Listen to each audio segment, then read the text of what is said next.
At sa Taiwan ko to binili. Nabili.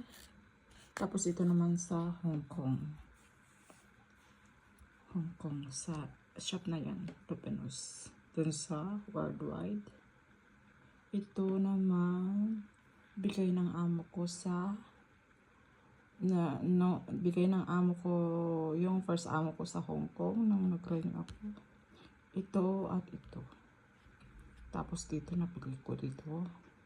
Ewan ko kung bakit ganyan ang kulay niyan.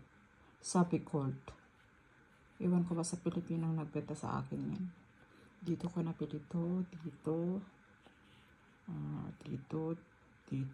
Dito na, dito, ito. Czech Republic. Tapos ito yung Bangkok.